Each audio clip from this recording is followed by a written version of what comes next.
Okay, let's dive right into this crucial safety briefing on nitrogen narcosis. Welcome to today's explainer, acting as your ultimate pre-dive guide. If you've ever felt that weird, kind of fuzzy feeling when you're going deep underwater, or if you're planning to push your depth limit soon, you are absolutely in the right place. We're going to unpack exactly what happens to your brain under pressure and how we can use that data to keep you safe out there.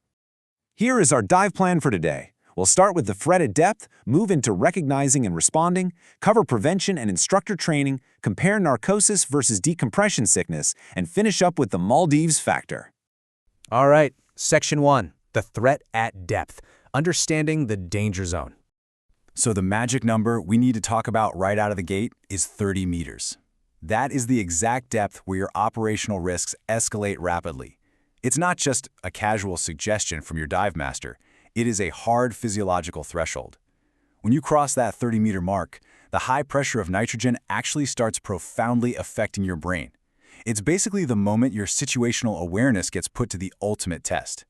But here's the kicker. You don't even have to hit 30 meters for the danger to start.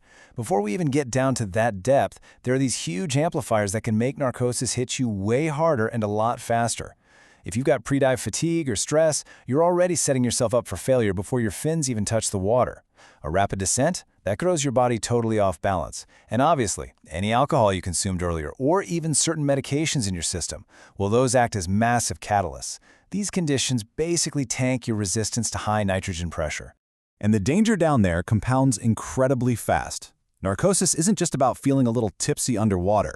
It is actively degrading your ability to survive. Think about it like a domino effect. You might start with depth mismanagement, maybe just drifting a little deeper than you planned. But because you're deep and your brain is impaired, you completely miscalculate your air supply. Suddenly, you realize you're low on air, panic sets in, and you lose contact with your dive buddy. That leads straight into incorrect emergency responses, maybe an uncontrolled descent, or fumbling with your equipment.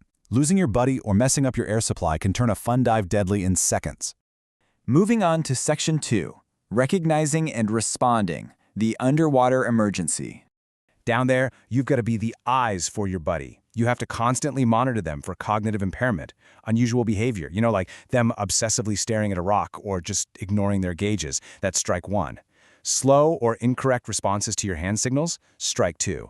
If they can't follow simple instructions or they just look obviously confused and disoriented, narcosis has officially set in. You really have to be hypervigilant here because the person affected almost never realizes they are impaired. So, what do you do if you spot those red flags? You execute this specific survival procedure immediately. No hesitation. Step 1, stop your descent right then and there. Step 2, signal your buddy to get their attention. Step 3, and this is the absolute most critical part, ascend 5 to 10 meters. Step 4, stabilize your buoyancy at that new, shallower depth. And finally, Step 5, reassess the condition of your buddy. And honestly, the wildest part about this protocol is just how fast it actually works. Symptoms typically resolve within seconds to 1 minute after you ascend. It's literally like flipping a switch in their brain. By just reducing that ambient pressure, the nitrogen's narcotic effect dissipates incredibly fast. Just a slight bump up in your depth reverses the whole thing almost instantly. All right, Section 3, prevention and instructor training, diving your plan. If you're a recreational diver, strict discipline is your absolute best defense against this kind of cognitive decline.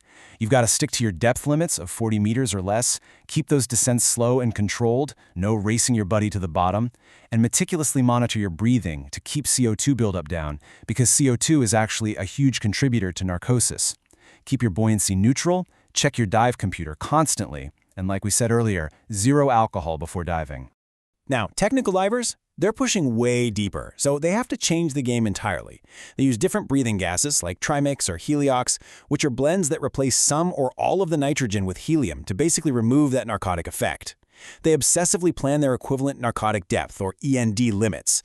They maintain ridiculously strict depth discipline and run regular skills drills to make sure their muscle memory takes over even if their brain is a little stressed. And we can't forget the dive instructors in all of this. They play a massive role. They carefully introduce narcosis theory during deep diving modules and guide students through controlled depth progressions. A really brilliant technique they use is assigning simple underwater tasks, things like writing on a slate, counting fingers, or identifying an object, just to actively test a student's cognition down there. Then they do a heavy debrief after the dive and constantly drill in those buddy communication protocols. Which brings us to a super common question, especially for newer divers. Wait, is this the same thing as the bends? Because whenever we start talking about nitrogen in the body, people immediately jump to decompression sickness. But are they actually the same thing? That brings us to Section 4, Narcosis versus Decompression Sickness, clearing the confusion. Look at it this way. While they both involve nitrogen, the actual mechanics are completely different beasts. Nitrogen narcosis is caused by high pressure messing with your brain while you're at depth, and like we saw, you fix it simply by ascending. Decompression sickness, though, totally different. That's caused by nitrogen bubbles literally forming in your tissues and bloodstream during your ascent. It hits you after you ascend, usually up on the surface or back on the boat. And is it reversible by ascending? Absolutely not. You're going to need a hyperbaric chamber for that. So just remember, narcosis hits at depth and is fixed by going up. Decompression sickness strikes after you go up and needs major medical help. Finally, Section 5, the Maldives factor, a real-world application. If you've ever dived in the Maldives, you know it is stunning, but there is a massive hidden trap waiting for you. That excellent, crystal-clear visibility can easily cause you to descend deeper than you meant to. The water is so clear it literally tricks your brain. When you can perfectly see a reef 40 meters below you, it honestly doesn't feel that far away. And if you aren't glued to your dive computer, you will blow right past that 30-meter danger zone without a second thought. But it's not just the visibility that'll get you. The environmental hazards there are intense. The strong currents in Maldivian channels mean you are swimming hard, causing massive exertion. And remember what we learned about exertion. It increases your CO2 retention, which creates the absolute ultimate narcosis amplifier. Factor in that these channel dives regularly exceed 30 meters and that drift diving demands serious situational awareness, and you've got a perfect storm. In the Maldives, currents and exertion are hands down the most common narcosis amplifiers. So, wrapping this all up, here is the big takeaway from today's explainer. Nitrogen narcosis is a predictable, highly manageable condition as long as divers are trained to recognize and respond to it. It's really not some unavoidable mystery. Proper education, strict depth discipline, and smart diving practices completely change the risk profile. You can absolutely manage this.